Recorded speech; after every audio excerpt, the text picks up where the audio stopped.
Kabla hujabeba mimba ya huyo mwanaume anayekuhonga pesa za kutosha, nisikilize kwanza. Wanaume wengi wenye pesa na wanaojua kuhonga hawahudumii watoto wao. Nasema tena kwa sauti kubwa, hawahudumii watoto. Kama hujaolewa naye halafu ukaamua kumzalia, labda kwa matumaini kuwa atakuoa au ataendelea kukupenda, story yako imeishia hapo. Anaweza asiwe na habari hata na wewe, sembuse mtoto. Na kama anakupa matumizi, mara nyingi hiyo pesa ilikuwa ni kwa ajili ya control, sio mapenzi.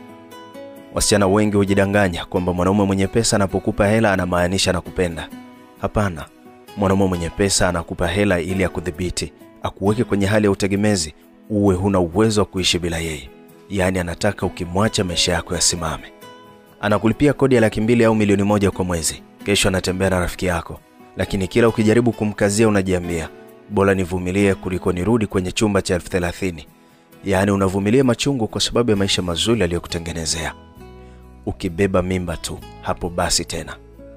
Unapobeba mimba ukitarajia atakupenda zaidi, ndipo kabisa anakoma kukuzingatia kama mwanzo.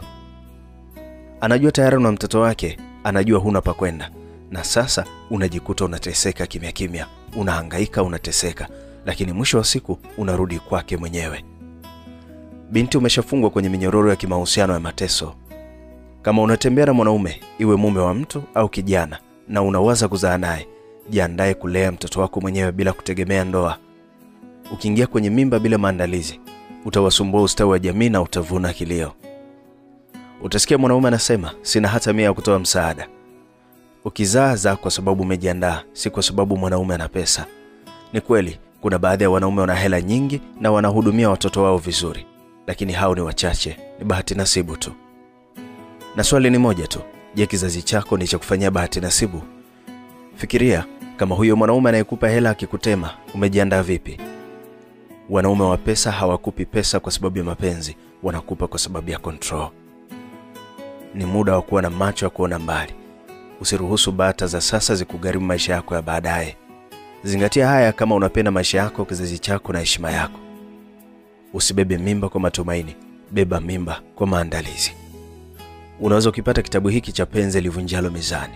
Kitakusaidia sana kwenye kuyarejesha, kuyaboresha au kuanzisha upya uhusiano wako ulio sahihi, usio na dosari.